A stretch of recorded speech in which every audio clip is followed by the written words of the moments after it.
All right, welcome to the winter semester of what year is it? 2023. Happy New Year's, everybody. I keep forgetting it's only been like the new year for like 4 days. Um, I'm Brother Stevic. I will be your guide through the world of database modeling systems. For those who haven't read anything about me, then the emails I send, the announcements I posted, I've been a DBA for 23 years now, give or take. I'm self-taught. I started with Microsoft SQL Server, and then I learned MySQL and Oracle and all the other systems that exist out there. I used to be a drama teacher, which explains a lot about me. Why I'm so loud and so animated.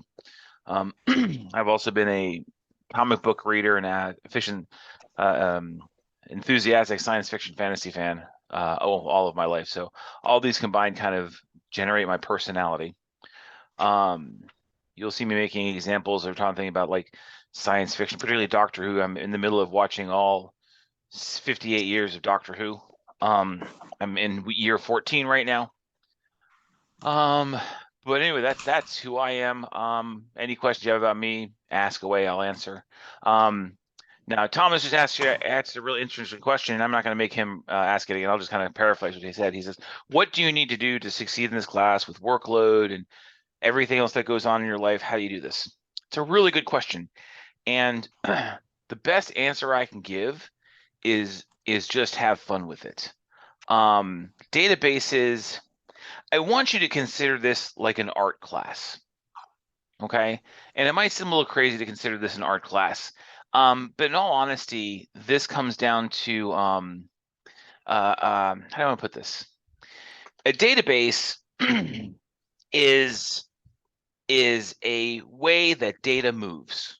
Okay, it goes from point A to point B and all points in between. So your job as a database administrator slash engineer slash designer is to make that data a nice house to live in, decorate it really nice, give it all the room it needs, and give it all the passageways it needs to get to where it needs to go. Okay. And that seems kind of esoteric and artsy, and that's it. It kind of is. And as we go through this and we talk tonight, we'll kind of talk about how that is and how that works. Okay. But the workload here, there's three main things you're going to do a week. Okay. The first thing you're going to do, actually, let me share my screen and let's break this out because this will kind of share my screen. All right, and I'm sharing my screen, and let me pull up my websites here, and let me go here, and let me go, this is what I want here. Okay, so you have three main things you're going to do for me every week. The first thing is going to be the starting quiz. Okay, there's a week one quiz, a startup quiz, right? That's easy. That's like a few questions. It's not a big deal. You got this. Okay. The next thing you're gonna do are the exercises. The exercises can get complicated because they're gonna ask you to write code. On Wednesday night, I will go over the code. I will give you examples. Half the times I'm just gonna give you the answers because here's a big secret. The answer to most of the exercises are in the back of your book. I didn't design the course. This course was designed for me. I teach it as I want to teach it. But when you look at these exercises, if you're stumped, anyone here not gotten the book yet? Ever been able to access the book? Okay. If you look in the back of the book, Is the book free? Is yeah, that the it's free. one that's Yep, it's okay? free. Yeah, the one MySQL and whatever it's called. But if you look in the back of that book, you'll see the answers to the most exercises. There are some that they did, and I'm going to try to get to them before you do. There are some that they did on their own. Whoever designed the course made some on their own, and they did some really interesting things. They really wanted to challenge you to see if you were paying attention. And some of them are a little too hard, I'm gonna be honest. So I try to get there and knock them out and change them, make them simpler before you guys see them. So you might see a exercise one week that, like, asks you what the greatest Star Wars movie was. And you just write that down and there's your answer and you get 5 points for it. because I didn't feel like trying to figure out a good SQL question to ask you that day. So the quiz, the exercises, they're challenging. If you go into the book and get the answer, that's totally fine, because there is the code that exists in the world is out there to help you. If you choose to be a database engineer or a database administrator as your career choice, right? And you need to write code to do something, Google it. Someone else has already done it. Use their code. That's totally okay. The great thing about the database community is people write code and put it out there and say, here, use my code. Just make adjustments so it works in your world. Okay? So it might seem odd that the answer's in the back of the book, but the truth is, if in field, like I'm not an active DBA anymore, but when I was DBAing and I needed code to do something, I just Googled it to find it. And then I adjusted that code for my own, I streamlined it and personalized it, and I've run it on my systems. Because I don't need to write 600 lines of code that someone wrote for me, right? And it's not plagiarism. It's just valid ways of doing things. Okay, so exercise is one thing. The quizzes, so about the quizzes, okay, back up. The book. Don't try to read the book like it's a chapter book, because it's not. If you have the stamina to read this book as a chapter book, I envy you. And I might worry about you a little bit, because this was not meant to be read as a chapter book. There's no protagonist, there's no compelling storyline. There's just how to do stuff, okay? This book is very much a reference book. This book is very much go look in the index, find what they're talking about, go read the one page that's involved, and learn the stuff. However, okay, so with that in mind, let's look at the preparation and reading for week 1. When we're looking at the preparation and reading for stuff, you will see that it says, here's your book. Read this chapter. Read this chapter. Don't read the chapter. Just skim the chapter. Look at the bold words. Figure it out. You got this, okay? And I'll explain why in a second. However, you're going to see all these little hot links over here. Getting started with MySQL, installing MySQL, how to download and do all this stuff. Welcome to all these links. These are incredibly important. Not so much in week 1, but in week 2 on, those links are important, because that's where the answer to your quizzes are going to come from, not from the book. Okay. So as you go through this, I suggest that you, in weeks 2, 3, and 4 going on, maybe keep some of these. Get a little folder up here on whatever browser you use, and keep some of these links. Okay, because I'm going to tell you something. You will never, no one, and I know some people in this field that are really smart.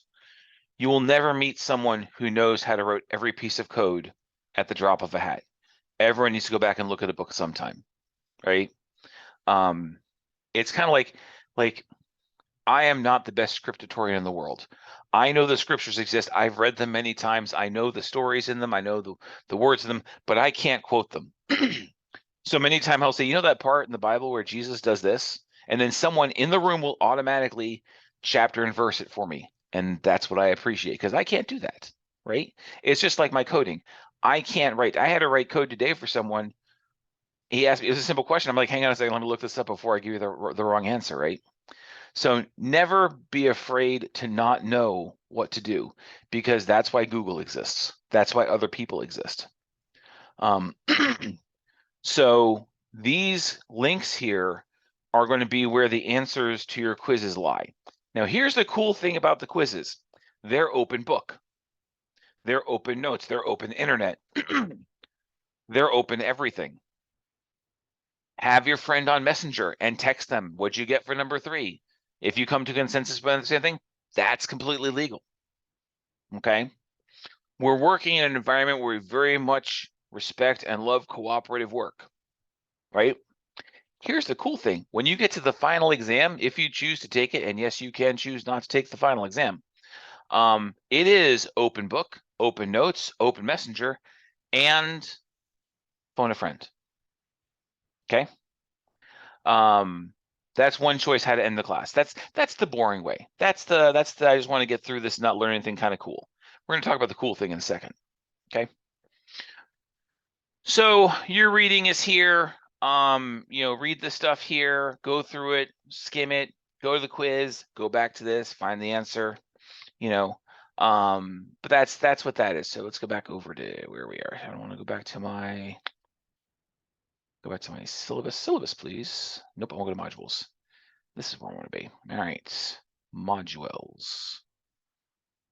The last thing that you have to do for me each week is a writing prompt. And there's two ways to do this. So so first right here, like the week one, submit a report according to the case study expectations. Purpose: learn how to install, configure, and use MySQL database with the command line interface tool. I'm not going to tell you how I feel about that. The CLI is cute. I'm going to tell you how I feel about it. I'm not going to say anything about it. So the case study here will ask you to write, so return a report, a 3 to 5 paragraph report that clearly explains why using the Microsoft SQL command shell presents advantages and translate that to productivity, blah, blah, blah, versus the IDE or the GUI. IDE is also known as the GUI. I prefer saying GUI because IDE is a dumb word. GUI makes sense. IDE doesn't. Right? So that's what the paper should be. 3 to 5 paragraphs explaining what the case study is. Please don't, and I implore you. There was a student last semester who thought it was okay to copy and paste a website into the thing and turn that in as her work. And I'm like, no, that doesn't work that way. That is straight up plagiarism. Don't do that. But these papers aren't that difficult. They're 3 to 5 paragraphs. Just explain something to me. Just kind of, remind me what you learned that week. This is true for everything except week 2. In week 2, the assignment may terrify you, but it's not going to be. It's going to be very, very easy. I'm going to get you through it. We'll talk about it here in a second. Now, the thing about the paper. Remember a few minutes ago I said you didn't necessarily have to take the final exam? That's because instead of a final exam, you have the option to do a final project. And the final project is where you pick a topic where you think a database is needed. You think, like, for example, one person last semester wanted to do a database that cataloged all the parks in her city. And so they made a database, and you could query the database to see what parks had slides, what parks had swings, how many swings were there, how big they were, how far they were from you, how many people could where they're renting pavilions. So it was this whole little application, phone app idea that was really, really cool. So your project is to find something like that, design a database to support it, mock up a front end. And we'll go into this in great detail. We'll talk about it a lot. So you're gonna say this is what the front. You could use Crayolas for all I care on card. You can do cardboard paper. I don't care what you use. I don't care about the front end. I care about the database, right? So you're gonna make a database. You're gonna say what it's for. You're gonna create the tables. You're gonna create all the way the data flows. You're gonna put data in the table. You're gonna write me queries on that table, and you're gonna submit that to me. That is the final project. In a nutshell, there's 6 specific things you need to turn in. We'll go through that later. We'll talk about that right around week 3, because that's when I suggest you start the project. But here's the thing. If you decide to do the final project, your weekly paper becomes a journal entry to me how you did that week on the project. This week, I struggled because I wasn't sure if I wanted to do a park application, or I wanted to do something for my comic book collection, or I wanted to do something that catalogs the type of ice cream that I like to eat and make, right? Or whatever it is, right? So your paper now becomes just kind of a quick update to me where you're at with your project. Okay, that is a lot easier than these prompts. I'm gonna be honest with you. With the final exam or the final paper, it's one or the other. You can't do both. If you do both, you're overachieving. You don't get any benefits for it. I'll just ignore one of them, right? So what you want to do, and here's the thing, let's say on week 3 you decide you want to do the final project and you work for 10 weeks. Here it's week 13 and you just can't come together on the project. You know what? You can do the final exam. Your final little paper to me say like, I give up, I can't do the project, I'm doing the exam. And I'll go, all right, you do you, because I want you to succeed, right? I do advocate for the project. I think that this is a database design and administration course. And I kind of fought for the project to be put in because prior to this, we never talked about design databases. We just talked about the administration of it, and anyone, I mean, I don't want to say anyone can administer a database, but it's pretty easy. But it's fun to design databases. I find it a lot of fun. It's really kind of sad how much fun I find it. And when we start designing data, like week 4 or 5, we're going to start designing databases from scratch, and we're going to talk about how it goes, and you're going to see how excited I get, and you're going to go, that man is sick.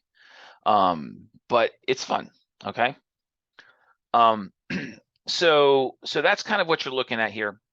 As far as the paper is concerned. Now, next, I do any questions so far? I'm talking a lot. I'm talking fast, and I'm seeing people laugh, which makes me happy. Any questions so far on anything I've said? And I will take a drink. Well, all right. So that's every week except for week 2, you're required to write a paper. Next week is different. Who here has ever used Proctorio before? Who here agrees that Proctorio is a direct result of Satan's intervention on this planet? See, everyone agrees with that. It totally is. So, and I agree. I agree with that. So what we've done here, and the reason why they use Proctorio is because they want to make sure it's you actually doing your stuff. We don't want you don't want to get Bob down the street taking your quizzes for you. We want to know that it's actually Emery or Daniel or Brett or Brett, whoever's doing their stuff, right? So they require us for one graded thing a semester to have you show your face while you do it. So what we've decided to do is week 2, we're going to ask you to reverse engineer a website. And what does that mean? And that is a terrifying statement, reverse engineer a website. So all this is I want you to pick a website, any website, preferably don't choose like Family Search. Don't choose Amazon. Choose something reasonably simple. I usually use this one as an example. I will go here to Cool Stuff Games. Okay. And what I want you to do is, as you look at this, explain to me what you think the database backend looks like. Now, I fully realize that most of you may not have an idea of what a database backend is.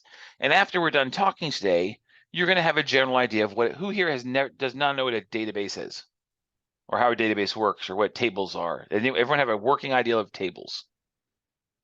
Oh, good. That's exciting. Okay, great. So basically, you're going to say, hey, comment. Apparently there's something, but I'll watch the. Oh, it's later. All right. So what I want you to do is like say, so like I'm going to go here to the online store if I can find my link for that. And here it is. I'm going to go to coolstuffinc.com. This is where I buy my stuff. And I'll say, okay, this is what I think the database in the back end looks like. I'm going to go here to the magic part because that's what I play. And I'll say, okay, I think that there's a table that has the card name, and I'll start describing. I think there's tables that do this. I don't need designs. I don't need you to draw things. I just need you to talk to me for 5 to 7 minutes because I'm lonely sometimes, and this keeps me company. But just kind of describe and kind of talk out what you think the database backend looks like. Okay, and just kind of talk it out. Particularly if you're planning on doing the project, this is going to help you. Okay. So like let's say like, okay, I think that I'll go here to let's see, I want to go to card games, magic. I'm gonna go here to this one here. I'll say, okay, so there's card names. So there's obviously a table in the back that's got the name of the card name. There's obviously it has the set name, the price. I think the card name has the price with it. And just kind of go through that. We'll talk more about this next week. I'll maybe next week. I usually just do one for fun. to show you, but that's all this is. All that the reverse engineer website is, find a website that's not super complicated. So there are basically three kinds of people who take this course. And I'm doing this is my 6th or 7th year. There's the people who come every Wednesday, the cool kids, like I like to refer to. Then we see each other every Wednesday, we talk, we cover things. You get all the super secrets of things that you don't actually have to do. And then you guys are very successful in the class. Then we got the people who show up once or twice and then ping me in emails, and they're pretty okay because they're aware of things. But then I got this small portion, usually about 15% of the class, that never attends anything, that just does the work in a vacuum and has no idea about anything. And they're the ones that go and say, I'm going to do Family Search as my reverse engineer. And let me tell you something, Family Search, I tried to reverse engineer that once. That is a very complicated database. It took me like 3 days and like 2 reams of paper to kind of figure out how that thing worked. And that is not something that you guys need to do. All right. So just find something simple. Amazon is super complicated. I've actually seen parts of that. I have friends who are database engineers over there, and I got to see part of the schema there.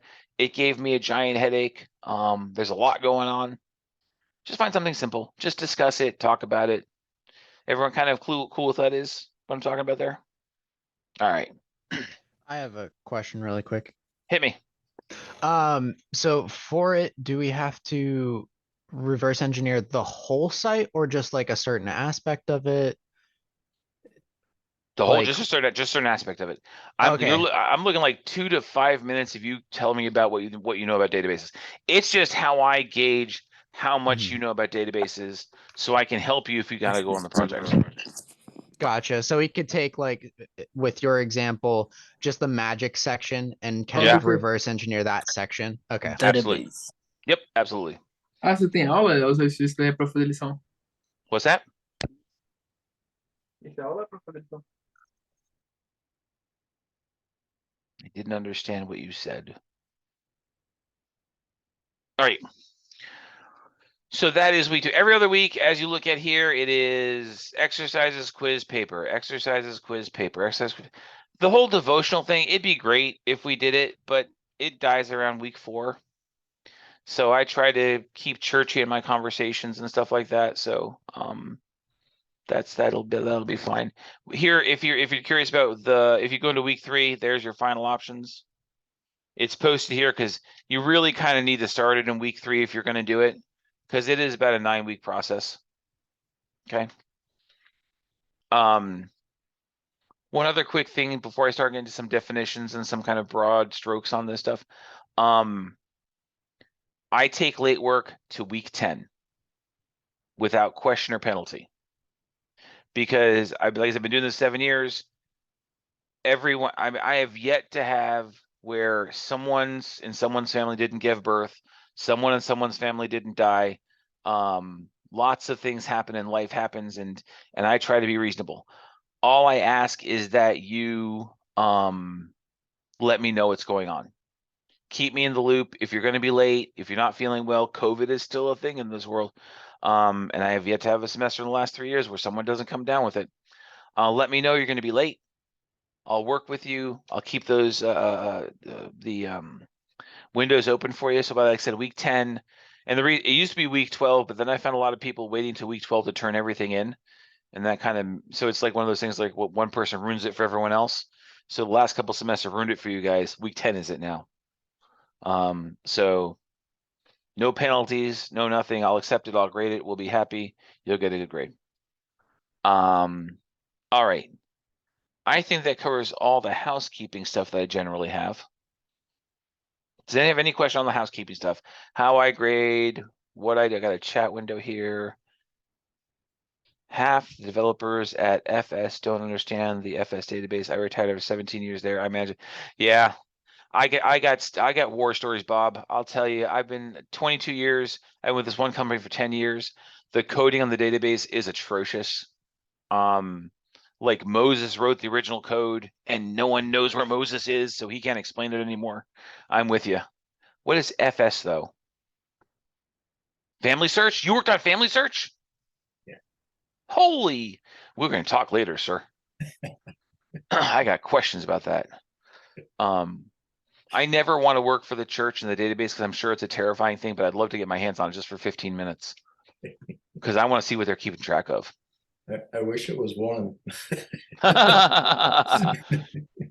Yeah, Family Search has been around for a long time. So there's what happens. So those of you new and just learning this. So what happens is in a lot of companies, someone will write a really good piece of code and it's brilliant and it works wonderfully, right? And then someone comes along and wants to change it, but they don't change the code. They just start adding to the bottom of it. And I call it sedimentary code because it just keeps building and building and no one goes and fixes what's up here. They just keep adding to the bottom of it. And I've seen code for one of the databases I work on, it's literally like 27,000 lines long for these queries that are people running. And it's horrible. It should never be that long. It's bad. Yeah, that Family Search, I've always wanted to get my hands on that thing, just look around. Okay, so that's that. So let's talk a little bit about databases here.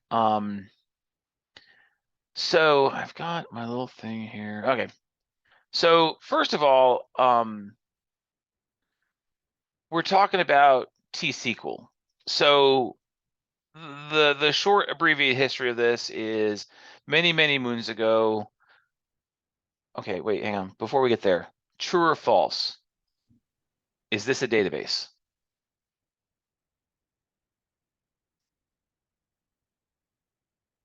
How many people say this is a database? This absolutely is a database. It is absolutely a database. It is a flat database. It is a single table database, but it absolutely is a database. So this is just so you know how weird I am. This is I'm in the Bishopric and I'm over music, and this is the spreadsheet that we use. And I go over here and I can it's the new one for this year. I can just click over and get the hymn names. So anyway, that's just who I am. Anyway, so so this is absolutely a database because it holds data, right? And Excel is an interesting example when you're talking about databases because it is a database and it's almost relational. So when I talk about relational, so a database is anything that holds data. So a book is a database because it holds data. It is just non-editable, right? So a spreadsheet is a database because each page can be considered a table. So when we're talking about like MySQL and we're talking about MySQL and Oracle and MySQL, Microsoft SQL Server, we talk about something called RMDBS, Remote Model Database Systems. Relational Model Database Systems. And what that means is each table can talk to each other. Okay, that's what relational models are. In Excel, originally in the first Excel program, it was a giant spreadsheet. It was just for tracking things. You could do your macros and your equations, but the sheets didn't talk to each other. You couldn't get. So over here with this one, right? This drop down is coming from over here. Go away. Go away. Thank you. No, go away. There is coming from over here. Sorry, over here. These areas relate to here, and the drop down gets populated from those columns. Okay. So it is a relational database. With MySQL and Microsoft SQL Server like 1.0 and Oracle, they got a little more complicated or a little more creative. So now these are all the tables that we have. So we've got tables, and the tables have columns, and the columns have indexes, and then we've got ways for databases to talk to each other. We're going to get all into this later. We're going to design it. If you are on my Wednesday calls and you have no clue how to design a database by the end of like week 7, you have not been paying attention, because we will talk a lot about designing the databases. So our RMDBS is a relational model database system. I got it backwards here. Let me fix this here. And all that means is you have databases that contains tables that talk to each other. Okay. T-SQL is called transactional structured query language. And the great thing about T-SQL versus like C# or VB.NET or any of those is just English. It is just simply English. We have 4 basic types of commands. We have DDL, DML, DCL, and TCL. DDL is what is referred as data definition language. This is the house building commands. This is how we build the data's house. There are 3 main commands. I threw rename in there because I saw it today. There are 3 main: create, alter, and drop. Can everyone figure out what those 3 commands do? Create makes something, alter changes it, and drop gets rid of it. Right? Common sense. It's beautiful. It's English. It makes sense. It's not some weird C# command. Rename obviously renames the item, right? So if we're creating something, we need to create a table, it's create table. If we need to alter the table, it's alter table. If we need to drop, it's drop table, right? So data definition language, the house building. DML, data manipulation language. This is the fun one. DDL, creating tables, that's great. That's easy. That's nothing. DML, data manipulation language, that's the fun, because that's when you start taking the data that's in those and start putting it out in a form that everyone can look at. Because if you took the data that was in here and handed it to the average end user, here's your data, and just hand them these tables, they would have no clue what to do with it. Right? So we've got to write queries that get this data out of the databases and into the hands of the end users in a way they can understand and appreciate and use. That's where DML comes into effect. Select, we're getting data out of the database. Insert, we're putting data in the database. Update, we're updating data in the database. Delete, we're deleting data in the database. And then you got that fun word truncate. So I want to explain. I will explain this again. But truncate and delete kind of do the same thing. Okay. So next week when we start writing queries, I'm going to explain to you exactly how the database engine runs a query, and it's not going to be the way you think it does. But basically, if you're running a query against databases, it goes up. I refer to it as RBAR. It's row by agonizing row. So when you run a select statement, an insert statement, an update statement, database statement, when it goes into the database to get the data, it goes row by row to find what it's looking for. Okay. So if I run a delete command and I say delete whatever from a table, and there's 1,000 rows it needs to delete, it finds the first row, it deletes it. It finds the second row, it deletes it. It's kind of like watching like an elderly family member try to send an email, and you want them to move faster, and they're just not. There's like click, click, click. Okay, so delete all these other, especially delete, just one row at a time. Delete that one. Okay, delete that one. I'm gonna take a drink. Delete that one. Truncate gets rid of everything at once. It just empties that table. It doesn't look back. I don't care what's in there. It's all gone. Okay, and there's reasons to do that, reasons not to do that. We'll talk about. We're going to have about a 25-minute discussion on what write-ahead transaction logs are. That's next week. Look forward to it. It's a good conversation. It's one of my favorites because all databases are self-healing by nature. So DML, that's DML. DCL, it's on your quiz. They want you to know about it. We're never going to use it here. DCL is data control language. It's how you control people accessing it. It's your locksmith. It's grant and revoke. There's also deny. Forgot deny. Can't forget deny. Deny is not a code in MySQL. It's everywhere else. Oracle, Microsoft SQL deny. Grant and revoke. I give you permission, I take permission away. I give you my house key, I take my house key away. And the really cool thing about this, I don't know if you can do this in MySQL, but when you get into like the bigger boys in the playground, you got the MySQL, you got the Oracles and the SQL Server. You can actually control access to a row of data. you can say, hey, we got a Bob in the class. Say, hey, Tony, you can look at every row in this table except that one row because you're not allowed to see that one row. Now that's a bit of a control freak thing, but you can do it if you need to. So that's what DCL is. TCL, transaction control language. We're going to talk that about week 10. And basically what a transaction is, every time you execute code against the database, it's considered a transaction.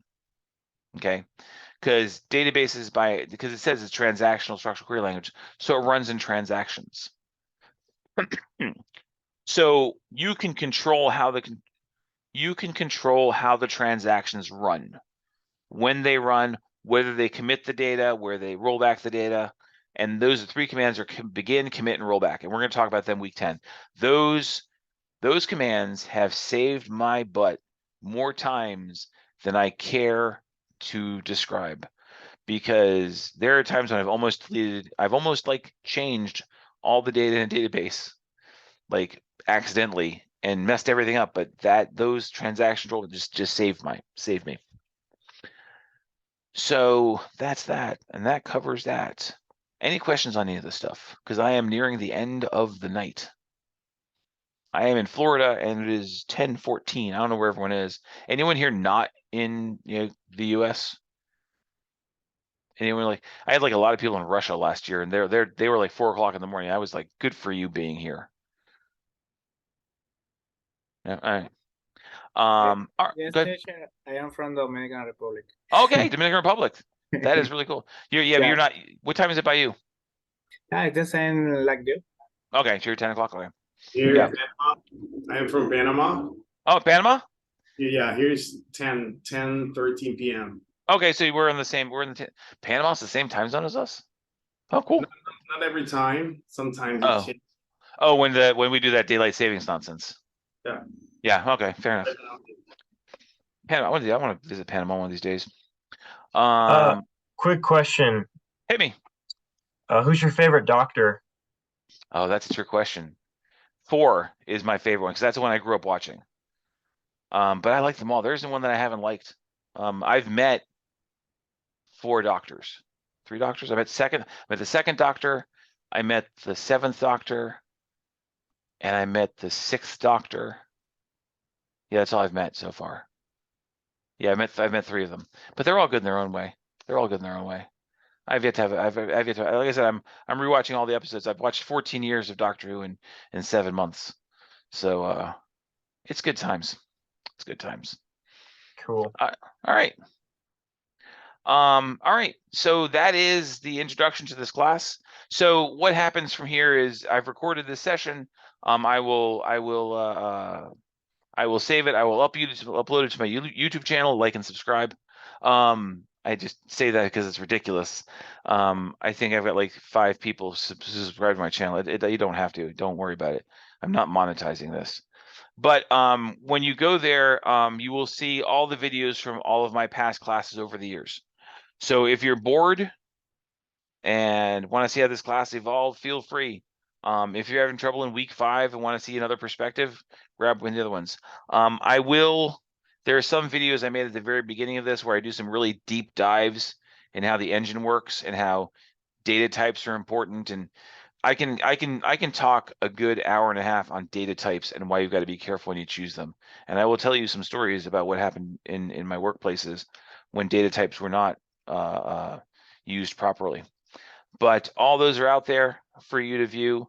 Feel free. You were here, so you don't really need to be here. You need to watch this one again.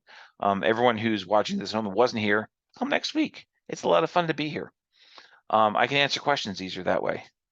But that pretty much covers everything for this I have week. one quick question. Go. How long are these usually supposed to be? Is it an hour or a little bit less? These usually run between 45 minutes and an hour. Sometimes, Okay. like when we talk about designing data, and if you need to drop off, that's totally fine. I mean, this isn't. Y'all are adults here. You don't need. I mean, you really don't need to come talk to me ever to do this class. You can just barrel through it and pass, and people have done it. When we start talking about designing databases, they may last a little longer. My wife likes me to be done right at 10:30 because I'm in the mission field here, and seminary starts at 5 a.m. So I got to be up and out the door with the kids, Oh, right at the crack of dawn. So I try to get done right around 10:30. Sometimes it'll last a little longer if we're like really involved in the discussion. I hate to end it, but usually an hour. sounds good. Thanks. Yep, no problem. So next week we're going to talk a little bit more about we're going to talk about writing queries and the anatomy of a query and how a query runs in the engine. And once you understand that, you're going to understand. For me, that's really the basis of all understanding how a query runs. Because if you think about it, it doesn't work the way you think it should. And then we're going to talk a little about. We're going to probably take about 15 minutes on what transactional databases really mean and why we have a write-ahead transaction log and things like that. And then we might briefly touch on the project next week. Probably not, depends where the time lies. Week 3, we'll definitely spend a good amount of time talking about the project. Because that's when you should be starting it. I have So- one question. What's that? Yeah, I have one question. Hit me. Yeah, this course is it's called Database Design and Development, right? Mhm. And DCL is more like for management, right? It's for Security. security. Security. Okay. Do you have any video related to that? Because I would like to learn at least to have an idea how those. Because we deal with MySQL, the DCL commands aren't as robust as they are in other places. If you remind me around week 10 or 11, we can talk about it because that's kind of where it falls into play. But basically with DCL commands, it's you've got to be very careful with DCL because it goes by what we call the policy of least access. So if your account has 3 permissions on it and 2 of them are grants and 1 of them is a deny, you're going to be denied access no matter how many grants you have, right? So it gets really, I'll give you some resources, some things to read. You can Google search DCL and it'll really go into great detail. It really is a course by itself. Database security is a course by itself, and it's a really good field to get into because data runs the world. I would tell people when 9/11 happened and the towers came down, the main reason why businesses went under at that point in time is because that's where their databases lived. You know, it was a tragedy that people passed away in that terrorist act, but because the data was gone, the businesses couldn't continue. Right? So database security is a gigantic thing. Here's a how many people here have heard of the cloud? You know what the cloud is, right? Have you ever heard of the mist? So here's where it's going to terrify you. Who here has a smartwatch? And who here has any Bluetooth enabled devices that go through like an Alexa? And who has like a Fitbit or like a Bluetooth enabled scale? Okay. So you're welcome, Dave. So here's the thing that I learned. Every device that you have that gathers data sends it out into the world, and that's the mist. So in the mist is every Amazon transaction you ever made, every time you played a song on Spotify, anytime you streamed something on YouTube, anytime. So that's all out there. So there is a mass, there's petabytes and petabytes and petabytes of data out in the world, right? Who here has sent their DNA into 23andMe or Ancestry.com? That's out there in the mist too. Everything's out there. So there is harvesting the mist is now this huge a business where people are trying to take all that data there, make sense of it, and utilize it. And if you don't believe that this exists, Who here has had a conversation about any topic and then, or on their phone or near an Alexa or something like that, and then when you go into your social media account, like I was talking to my son-in-law about like buying a car, and he was like talking about Hondas, and those are great. And then I opened up Facebook, and all of a sudden there was ads for Honda cars. Okay. Data is the life stream and lifeblood of everything in this world. And if you know how to control it, categorize it, send it out to there and protect it, you are guaranteed a job for the rest of your life. And hopefully no one's too terrified about the information that's out there. Once you embrace the fact that everything is out there, you kind of feel comfortable in it. You know, hey, all my stuff's out there. That's fine. You know, there's nothing, everything they've done. Next time you go to a website when you're on your browser, watch what happens. Type in like, google.com. It goes to something called adclick.net or at doubleclick.net or something. It doesn't go directly to the website. It goes somewhere else. Right? And that grabs all the data from that query and all the information that was on your computer and your IP address and your MAC address and everything, and that sends it to databases everywhere. But don't be afraid, it's fine. Seriously. It's been that way for many, many years, and it's just the way it is. But there is great power in knowing how to run the data. That was an interesting tangent. Haven't been on that one in a couple of years. I actually I talked to my youth about we were talking to the youth about how Satan knows you and how he tracks you, and I said, let me explain to you why we worry about you on your social media. And I explained to them how everything you do is tracked, and it goes back to, everyone know what a MAC address is? Okay, so for those of you who don't know what a MAC address is, if you know what an IP address is, an IP address is the internet address that you get that attaches to your phone, but that attaches to a device that's a network device, and that network device has something called a MAC address that is unique to whatever your internet device is. So when you go onto the internet somewhere, that IP address is attached to your MAC address, that gets broadcast out in the transmission, and that information is grabbed by pretty much everybody, and they associate that IP address with that MAC address. And if your name was attached to that IP address in any capacity, then they attach your name to that MAC address, and they know where you are. I don't know if you've ever had this, but I've walked into like Walmart or a store, and like my social media says, hey, Walmart has sales this week while you're there, So you want to be on the controlling side of that world. Anyway, I digress. This is a fun class. I happen to enjoy it. Hopefully we usually have an attrition rate of about 30-40% as we hit week 3 and 4. So hopefully I'll see, how many people do we have here right now? We got 10 people. Hopefully I'll see all 10 of you every week. We'll have a lot of fun discussions. Bring your questions. If I can't answer like Davis's question about security, I will send links to discuss it and help your education further on that. There are certain things we don't cover in this class because there just isn't time. I will talk about, like I said, the inner workings on how databases work behind the scenes, why data type choices so important and stuff like that deal with the architecture and design of a database.